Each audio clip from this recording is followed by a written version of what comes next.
Joni Mitchell, one of the most influential artists of our times. Morissey, a singer and songwriter on the cutting edge of today's music.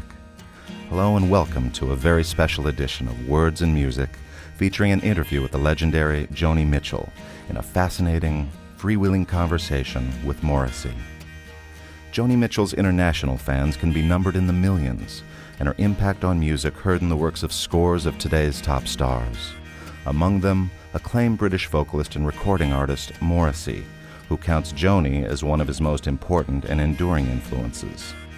On the occasion of the release of Hits and Misses, the Reprise Records compilation of the best of Joni Mitchell, Morissey and the artist got together for a rare, candid, and wide-ranging chat over tea and cigarettes. Ladies and gentlemen, Joni Mitchell and Morissey.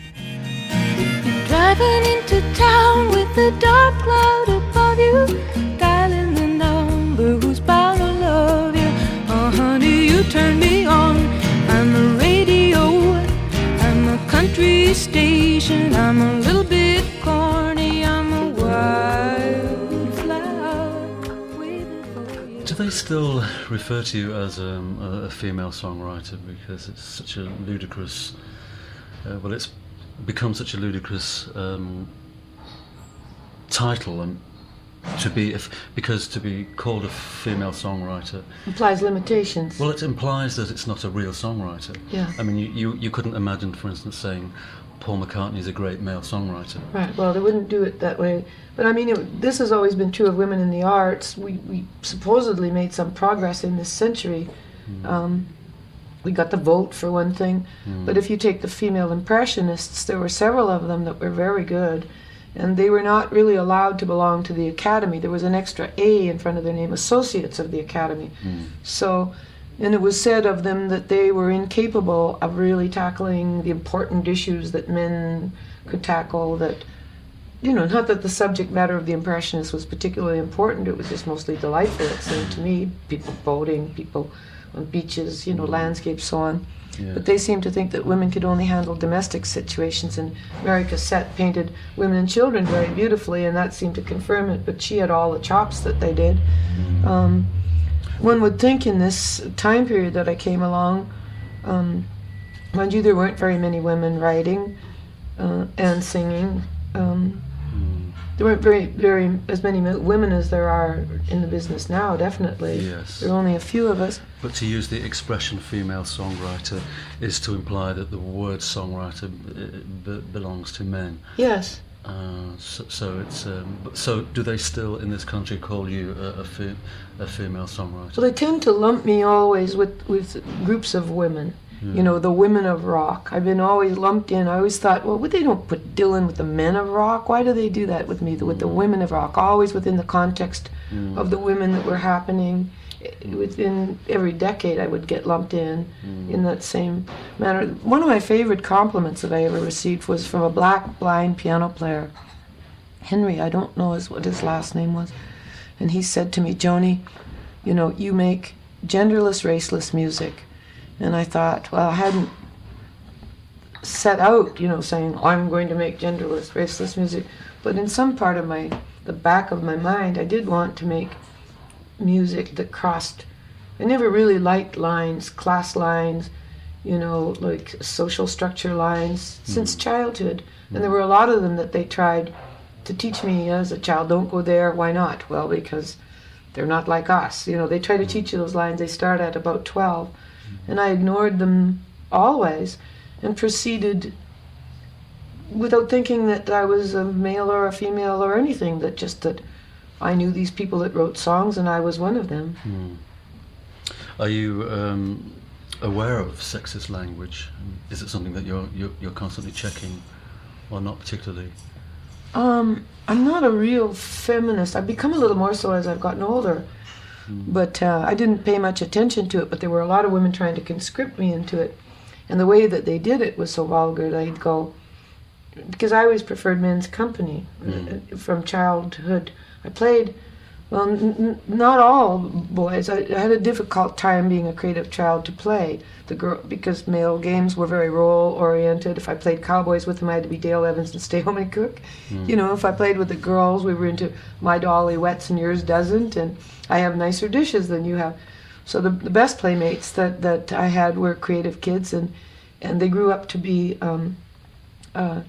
classical musicians, and both of them were gay. You know, grew up to be gay, and there was no role playing. I'm going to be a great ballerina, I'm going to be a great composer. There was a lot of boasting, but there was no one saying that we were boasting, you know. So we were free to dream our grand dreams in terms of our play. Yesterday a child came out to wander, caught a dragonfly inside a jar. Fearful when the sky was full of thunder, and tearful at the falling of a star. And the seasons, they go round and round, and the pains of ponies go up and down. We're captive on a carousel of we can't return, we can only look behind from where we came, and go round and round and round in a circle again. Then the child moved 10 times round the seasons, skated over 10 clear frozen streams. Words like, when you're older, must appease him, and promises of someday make his dream. Don't you find that if your music is confessional and aims towards being intellectual, that you have to explain yourself repeatedly and in much more depth than anybody who makes nonsensical, throwaway, useless music? Oh yeah, they come after you, you know, definitely. But first of all, I don't think of myself as confessional. That's I would call myself a penitent of spirit, not a confessor. The point is not to confess, and the things where I have revealed my own foibles or frailty were generally within the context of the work, in order to create first a very human character and therefore a rich character full of human experience. You have to work with the fodder that you have. I've also used the songwriting process as an investigation of self-analysis of sorts, but not just for the sake of spilling my guts or taking off my clothes, so to speak, in public. It had to have something accompanying it in order for me to think of it as a work of art, and therefore something I'm proud to present, because I'm not necessarily showing myself in a particularly flattering light, not in the pop arena. Like Blue Album was, people were kind of shocked at the intimacy and the revelation of that, and it was peculiar in the pop arena at that time, because you were supposed to be bigger than life and portraying yourself bigger than life. I almost, I think, did it partially. I remember having this thought, well, if they're going to worship me, because it had sort of begun, they should know who they're worshiping. It was some kind of, I didn't want a deception, and I also didn't want the inequity of being on a pedestal. So I wanted to create a persona, not that was actual, that was really who I was, you know, so that if I had any insight, because I took this job very responsible, to pass on, since I had a public voice, I felt I better be presenting something nourishing and useful. But if I do it with a certain kind of voice, I will be mistaken for some kind of guru, you know, and I'm not guru. I'm no guru. I'm muddling around here with everybody else. Therefore, the character must deliver the light as it emerges from darkness. It's got to be a balanced portrait. I never wanted to act the part of a poet, you know, like to be so always pearls of language and wisdom were falling from my lips. The first time I met Prince, you know, I put together 2 very unruly sentences in the course of the night, and he corrected, said, "A poet like you," and I said, "Oh God, like I have to." Well, I think I said, "I'm tired," or are you tired or are you hungry? I think I said, "I'm tireder than I am hungry." It was some grammatical error. That still sounds right to me. But Prince corrected me, and I said, "Oh God, I have to play the poet." It's coming on Christmas. They're cutting down trees. They're putting up reindeer and singing songs of joy and peace. Oh, I wish I had a river I could skate away on. But it don't snow here, it stays pretty green. I'm gonna make a lot of money, then I'm gonna quit this crazy scene. I wish I had a river I could skate away on. I wish I had a river so long I would teach my feet to fly.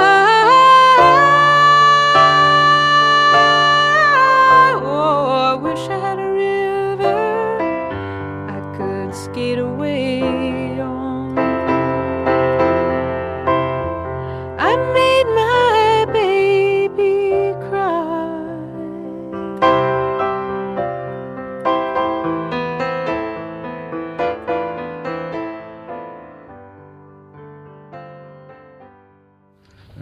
Joni myth number 72. Well, no, not really, but a small marginal footnote in British pop history is the fact that the Sex Pistols sacked their original bass player Glenn Matlock reportedly because he listened to your music. Now, were you aware of this? No. This was a press statement that did the rounds at the time, which is very amusing to me because I saw the Sex Pistols a few times before they made records, and I thought they were great. And also, it was the time when you were most influencing me, and so I found it very interesting that the Sex Pistols and Joni Mitchell were supposed to, and in between there was supposed to be this massive divide, which I couldn't see wasn't. at all. When I met Johnny Rotten, I met him in Jamaica, and again I looked at him and I thought I liked him immediately. He was a lot like I was. He was younger, but he was a lot like I was in high school, fashion conscious. There he sat, in his red suede shoes and his black woolly 50s revival. Yes. In his Anderson plaid or a turquoise with red in it plaid jacket in the Jamaican heat, all kind of pale and pimply, Yes. avoiding the sun. And they had he had a friend who was London Rasta, he had a dread friend who was his photographer or something, and they had come to meet the Rasta contingency. So we went somewhere and played back music, and I played Don Juan's Reckless Daughter, which I just completed. And Johnny had some comments to make, which I don't quite recall now, but he took a couple of stabs at it, but his friend said, "Oh, it makes me want to eat white people." I remember that, because of all of the drummings and everything on it. But I really, I'm a punk. I've always, I have that irreverence and that I've always been on the outside. I've never really been on the mainstream. But not that to be a punk is a good thing necessarily. I mean, well, it can be. It but I am can one. But there seemed to me to be 3 very definite shades to your career, or very defined periods. The late 60s, early 70s were very different from the trio of albums Hissing of Summer Lawns, Hijara and Don Juan's Reckless Daughter. And then what followed after Mingus, I think, was a very different you also. There seems to be three different people somewhere along the line. That's my view. Maybe I'm wrong, but that's how I see it. No, I agree.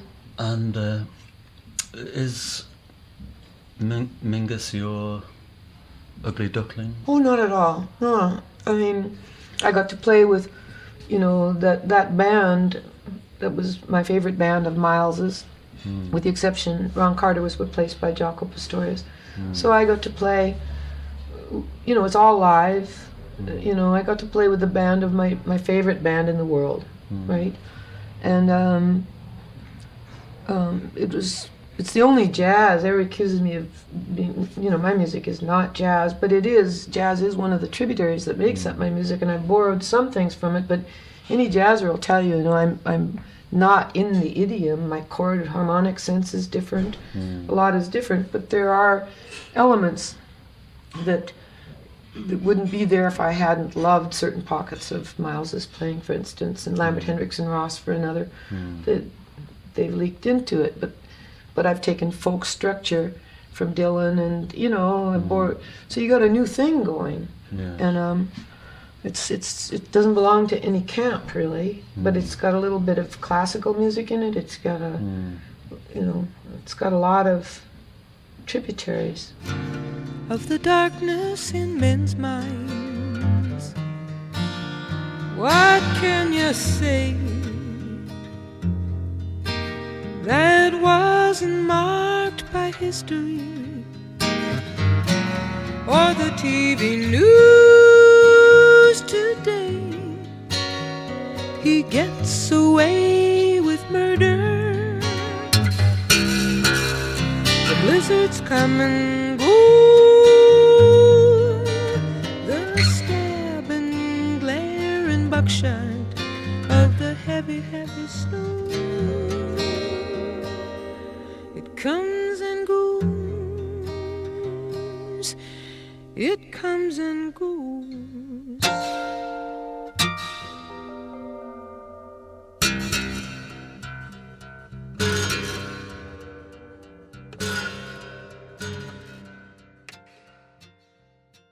You have an extraordinary balance, a beautiful balance with words.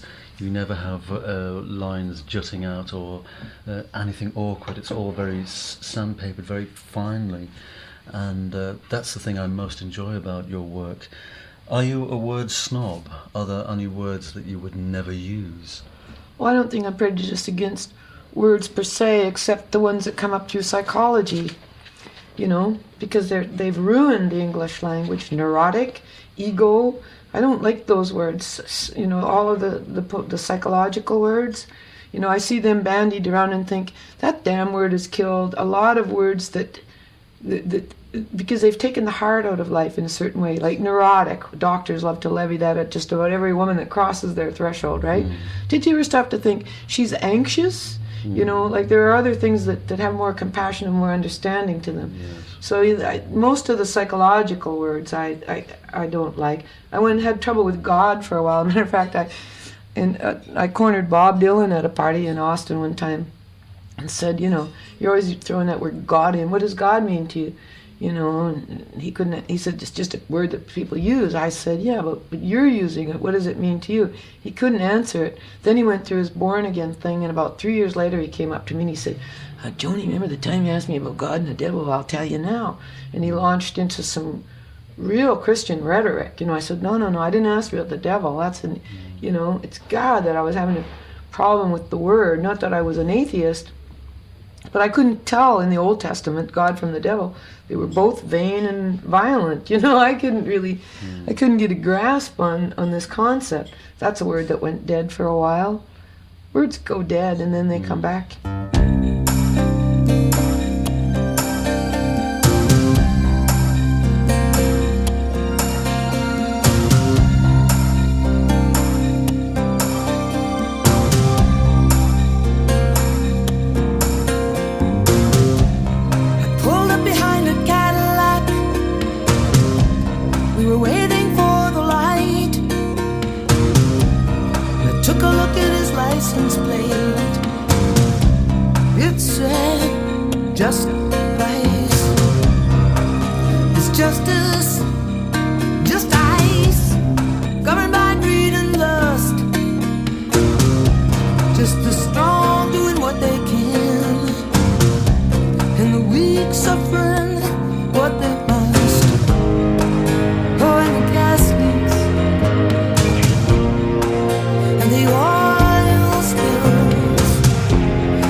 Words and Music will be back with more of Joni Mitchell and Morrissey after this.